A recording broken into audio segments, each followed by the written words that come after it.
로마서 7장 1절부터 13절까지의 말씀은 하나님께서 우리에게 혼인 관계라는 것, 그리고 탐심이라는 조항들, 그래서 바울이 일상 가운데 있었던 여러 가지 예를 들어서 우리가 죄에 죽고 예수로 살아난다는 것이 무엇인가? 우리의 노력이 아니라 예수 그리스도의 죽음에 기대어 살아가는 사람에게 어떻게 참 자유가 일어나는지에 대해서 이야기를 하고 있는 맥락입니다. 그렇기 때문에 기본적인 논점들은 이전에 우리가 이야기했던 것과 굉장히 유사합니다. 예를 들어 6장에서는 우리가 죄에 대하여 죽었다, 그리고 의의 열매를 맺는다라고 이야기를 하는데요. 거기서 나타나졌던 모든 표현들이 오늘 7장 1절부터 13절 이후의 이야기까지도 계속해서 율법이라는 단어만 바뀌었지 똑같이 사용되고 있습니다. 그래서 죽었다, 예수 그리스도 안에 열매를 맺다, 이런 표현들이 6장과 기본적으로는 동일하다라고 보시면 돼요. 그래서 새로운 이야기를 하는 게 아니라 예를 들고 있다라는 뜻으로 받아주시면 좋을 것 같습니다. 두 가지 예를 들고 있는데, 첫 번째는 결혼에 대한 이야기를 들고 있죠. 결혼을 했는데 결혼이 잘못했다라고 느껴지는 경우, 이 결혼에 심각한 문제가 있다라고 느껴질 경우 어떤 그 과정을 거쳐야 소위 새로운 기회를 얻을 수 있느냐라고 이야기를 할 때, 이전의 배우자가 죽지 않으면 자유를 얻을 수 없다, 새로운 기회를 얻을 수 없다라는 그 예가 율법에 있다라는 거죠. 바울은 이것 봐라, 우리가 지켰던 그 율법조차도 어떤 A라는 문제에서 B라는 기회로 다시 넘어가기 위해서는 A가 완전히 죽은 경험이 아니면은 넘어갈 수 없다. 그러니까 율법을 통하여 우리 자신이 철저하게 죽었다라고 이 인식될 뿐만 아니라 예수 그리스도가 율법을 지키기 위하여 율법 아래에서 철저히 죽는 경험이 없으면 다시 한번 주님과 함께 결혼하면서 새로운 기회를 얻을 수는 없지 않냐. 결국 누군가의 죽음이 없이는 우리에게 자유는 없다라는 이야기를 하고 있다라는 거죠. 두 번째는 탐심에 대한 이야기를 하고 있습니다. 7절까지 보면 곧 율법이 탐내지 말라 하지 아니하였더라면 내가 탐심을 알지 아니하였다라고 이야기를 하고 있죠. 10계명에 보면은 마지막 계명이 무엇입니까? 내 이웃의 집을 탐내지 말라라고 이야기를 하고 있습니다. 우리가 10계명을 지켜야 된다라는 이야기를 할 때 무엇 그냥 눈에 보이는 행동을 하면은 10계명을 지키는 것이다. 살인하지 말라라고 하면 살인하지 않으면 되는 거 아니냐라는 생각을 할 수 있는데요.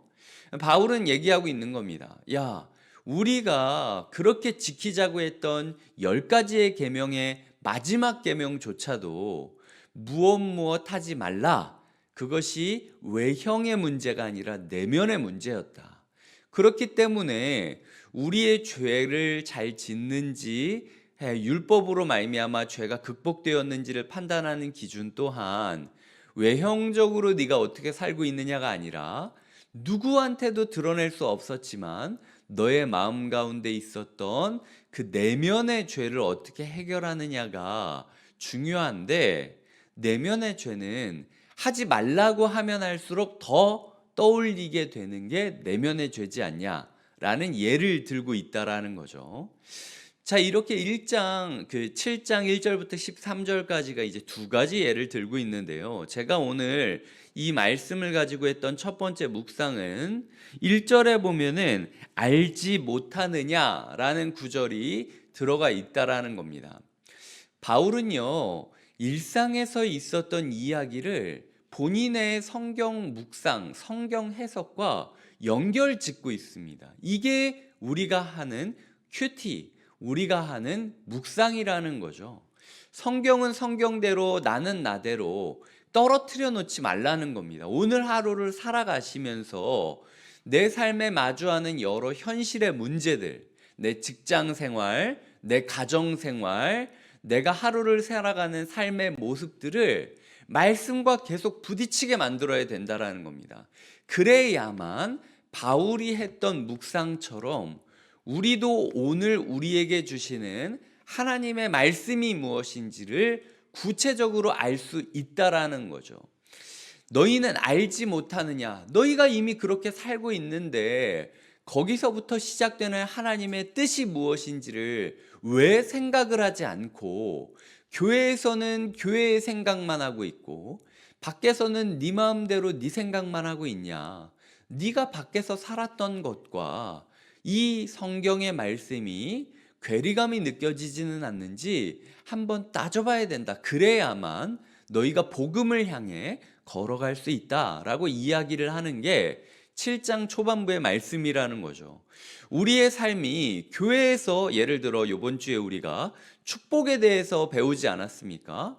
근데 그냥 나는 축복해야겠다라고 끝날 게 아니라는 거죠. 교회에서 있었던 이야기를 교회 안에서만 풀어가는 것이 아니라 오늘 하루 내가 살아가는 삶의 과정 가운데 나는 이러이러한 행동을 했는데 이게 축복의 행동인가? 도대체 내가 사람을 축복한다라는 게 어떤 행동인 것인가? 내 일상의 삶의 패턴과 묵상의 패턴이 계속 부딪히게 만드는 것이 하나님이 만드는 해석의 방법이다. 그래서 너무 뜬구름 잡는 머리 싸움, 말 싸움만 하는 게 신앙이 되는 게 아니라 오늘 우리의 삶에서 주시는 하나님의 메시지를 성경을 통하여 해석하고 성경을 통하여 깨닫게 되는 것이 주님께서 우리에게 원하는 모습이다라는 이야기를 먼저 드리고 싶습니다. 두 번째로는 죽음이 없으면 자유가 없다라는 거죠. 우리의 삶에 있어서 자유롭지 못한 이유는 우리를 위하여 누가 죽지 못했기 때문입니다. 하나님께서 오늘 우리에게 말씀하시는 거죠. 너희의 삶이 두 번째 기회를 얻기 위해서는 반드시 누군가가 죽어야 한다. 그런데 누군가가 너를 위하여 죽을 수 있을지에 대해서 묵상하는 게 필요하다라는 이야기를 하고 있다라는 거죠. 예전에도 제가 몇 번 이야기를 드렸지만 제가 어렸을 때 하나님을 처음 인격적으로 만나고 난 이후 제 삶의 죄 문제를 해결하기 위하여 엄청나게 애를 많이 썼습니다. 심지어 제가 십자가의 예수님을 향한 그 마음으로 제가 저 자신을 십자가에 못 박아야겠다라고 실제로 생각하기도 할 정도로, 그래서 못을 제 손에다가 놓고 한번 찔러보기도 했을 정도로 제 삶의 그 죄책감의 문제, 그리고 이 죄책감을 벗어나기 위하여 5만 가지의 방법을 다 쓰면서 어떤 거라도 내 삶에 자유를 줄 수 있다면 나를 희생시켜 보겠다라고 다짐을 했어요. 근데 그 끝이 무엇이었냐면 인간은 자기도 모르게 자기를 방어하고 있다라는 거예요. 인간은 절대로 자기를 죽일 수가 없습니다. 죄 문제를 해결하기 위해 나를 죽여서 해결하기가 너무 어렵다라는 거죠. 제 손에 못을 받고 입으로는 제가 하나님한테 하나님 제가 죽어서 죄 문제가 해결될 수 있다면 제가 지금 죽겠습니다라고 얘기는 하고 있지만 정작 힘을 주려고 할 때마다 제 몸 자체가 힘을 빼고 있는 걸 느꼈다라는 거죠. 인간이 자기를 위하여 죄를 위하여 죽는다라는 거는요 불가능할 뿐만이 아니라 죽어봤자 소용이 없다라는 게 오늘 본문이 말하고 있는 이야기인 겁니다. 100번 죽어봐라. 100번 죽어봤자 네가 깨끗하지 않은 재물인데 너를 통하여 의로움이 있을 수 있겠느냐. 누구의 죽음이 너에게 자유를 줄 수 있을지 고민을 해보아야 된다. 이것이 제가 두 번째로 깨달았던 묵상이었다라는 거죠. 결국은 내 남편이 내 아내가 죽지 않으면 재혼은 불가합니다. 이게 사실은 로마서에서 바울이 지금 이야기하고 있는 부분이거든요. 요즘 우리의 법은 조금 다를지 몰라도 당시의 법에 있어서는 바울이 그런 율법 아래에 있었기 때문에 결국 우리가 자유를 얻기 위해서는 예수 그리스도가 우리를 위하여 죽고 그리고 두 번째 기회를 주시는 게 아니면 불가능하다라는 생각을 했다라는 거죠. 그래서 우리의 삶 가운데 자유를 추구하는 모든 이들은 예수가 우리를 위하여 어떤 죽음을 가지셨는지를 묵상하면 된다라는 겁니다. 자, 제가 두 가지를 이야기 드렸죠. 첫 번째로는 날마다 질문하며 살아야 된다라는 겁니다. 그냥 익숙하게 교회에서 던져주는 이야기를 가슴 뭉클하게 여기면서 교회에서만 다루고 끝낼 것이 아니라 오늘 나의 삶에 일어나는 삶의 이야기랑 이 신앙의 이야기를 계속 부딪히게 만들고 질문, 알지 못하느냐라고 물어보는 게 필요하다라는 거죠. 두 번째로는 질문하는 우리에게 다다르는 문제는 죽음이 아니면은 자유가 없다라는 부분입니다. 그래서 우리는 진정한 죽음이 우리에게 오기를 묵상하며 살아가야 된다라는 것이죠. 자, 그렇다면 세 번째는 7절부터 13절까지에 있는 내용으로 탐심에 대해서 바울이 이야기하고 있다라는 겁니다. 사람은요, 하지 말라고 하면은 더 하고 싶어집니다. 하지 말라고 그러면은 더 그 생각이 나요. 그렇기 때문에 우리가 내면에 있어서 무엇을 생각하고 있느냐가 우리의 삶에 있어서 진정한 생명을 주는 과정이라는 겁니다. 율법이라는 것이요, 우리가 얼마나 죄인인지를 알려주는 건강검진 기계와도 같다라고 이야기를 하고 있다라는 거죠. 주님께서 우리에게 오늘 물어보고 있는 겁니다. 뭐뭐 하지 말라라고 생각을 하면은 자꾸 뭐뭐 하고 싶은 생각만 생각난다라는 거죠. 제가 만약 오늘 여기서 오늘 저녁에는 절대로 치킨을 드시면 안 됩니다 라고 얘기를 했다고 쳐봅시다. 그러면은요, 오늘 하루 치킨 생각밖에 안 납니다. 오늘 하루 제가 뭘 하지 마십시오 라고 얘기를 하면은 하루 종일 그래도 하고 싶은데 이런 생각만 난다라는 거죠. 이게 율법의 한계점이다라고 이야기를 하는 겁니다. 하나님께서 우리에게 율법을 주신 거는요, 그 율법을 말미암아 우리가 치료를 받으라고 하는 겁니다. 그 율법만 지켜보면서 괴로워하고 있으라고 하는 게 아니에요. 예를 들어 보시면 저희가 이제 코로나가 걸렸다라고 했을 때 이상 징후가 있으면 검사를 받지 않습니까? 그럼 검사를 받고 나면은 이게 코로나 검사 결과가 코로나라고 나왔다고 칩시다. 그러면은 이것만 쳐다보고 있으면 안 된다라는 거죠.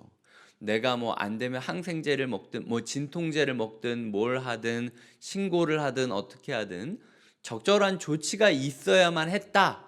이것이 우리가 경험하고 있는 사회의 그 치료 과정, 치료 프로세스지 않습니까? 하나님께서 우리에게 율법을 주신 것은 생명을 위하여 나아가라고 주신 건데 그 코로나 검사지만 붙잡고 끙끙대지 말라는 거예요. 내가 아프다라고만 생각을 하고 끙끙대지 말고 의사한테 찾아가고 약을 구하고 치료를 받는 것으로 넘어가야지. 나는 아픈 사람이다. 이것 봐라. 나는 끝났다. 나는 이제 양성이다. 이런 식으로 주저앉아 있기만 하면은 절대로 치료가 일어나지 않는다라는 거죠. 하나님께서는 이제 다음 스텝으로 넘어가야 된다. 그게 율법이라는 검사지가 우리에게 있는 이유다. 언제까지 검사지만 붙잡고 병원 안 갈 거냐라고 물어보고 있다라는 겁니다.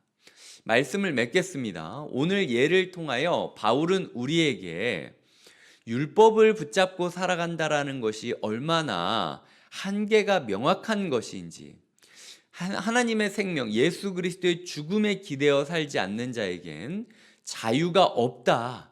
우리가 자유로워지기 위해서는 예수 그리스도의 죽으심에 의탁해야만 우리가 우리 자신을 죽이고 생명과 결혼할 수 있는 기회를 얻게 될 것이다 라는 이야기를 하기 위하여 과정을 걷고 있는 겁니다. 이게 지금 8장 말미에 하나님의 사랑이 우리를 사망이든 생명이든 그 어느 것으로부터도 끊을 수 없다라는 이야기까지 가기 위해서, 이게 어쩌면 치료제거든요.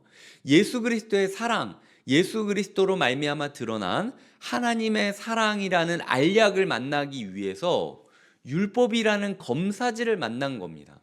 오늘 우리의 삶 가운데 우리를 죄책감을 짊어지게 만드는 많은 율법의 조항들, 많은 교회에서는 이것도 하지 말라 그랬지, 이건 죄인이지, 여러 가지 죄책감들이 우리 가운데 있으시다면 기억하시길 바랍니다. 그 죄책감이 나쁜 건 아니에요. 죄책감이 있는 건 죄책감으로부터 벗어나 의로 가기 위한 안전장치이지, 휴대폰 경고음이 아니면은 그 건물 안에 경보음이 너무 크게 들린다라고 해서 그 경보음이 나쁜 건 아니라는 거죠. 우리의 삶에 오늘도 외치고 있는 이 죄의 경보음을 무시하지 마시고 끊임없이 말씀에 부딪히며 질문하시고, 그리고 예수 그리스도의 죽음을 묵상하시며, 그리고 이 율법이 나쁜 것, 이 죄책감이 나쁜 게 아니라 이제는 다음 스텝으로 넘어가야 되는구나, 주님의 사랑을 우리가 묵상하고 주님의 사랑 앞에서 우리가 아무것도 아니라는 사실을 이야기할 때가 다가오고 있구나 결심하시고 묵상하시는 하루가 되시길 주님의 이름으로 축복드립니다. 기도하시겠습니다. 하나님 아버지, 오늘 말씀을 주시니 감사드립니다. 바울이 두 가지 예를 들어서 일상 가운데 있었던 율법과 오늘 나의 죄책감의 문제를 묵상하였듯이, 우리도 오늘 우리의 삶에 있는 많은 일들과 내가 오늘 마주한 하나님의 말씀을 부딪히게 만들고 질문하게 만드는 하루가 되게 하여 주시옵소서. 또한 우리의 삶 가운데 죽음이 없으면 자유가 없다라는 조항을 들어서 우리에게 예수 그리스도의 죽음을 묵상하게 하는 본문의 말씀을 우리의 마음에 붙잡고 우리의 죄를 묵상하는 하루가 아니라 예수 그리스도의 죽음을 묵상하는 하루가 되게 하여 주시옵소서. 하나님, 우리 마음 가운데 눈에 보이는 외면적인 죄보다 눈에 보이지 않는 내면적인 죄들, 그리고 그 죄들로 말미암은 죄책감이 더 크게 역사하고 있습니다. 우리의 삶에 주님께서 인도하여 주시고 역사하여 주심으로 말미암아 우리의 오늘을 울려 퍼지게 만드는 이 화재 경보음, 죄책감의 경보음들을 무시하지 않게 하여 주시고, 이 경보 지시를 따라 예수 그리스도로 말미암아 드러난 하나님의 사랑을 향하여 달려가는 하루가 되게 하여 주시옵소서. 감사하고 예수님의 이름으로 기도드립니다. 아멘.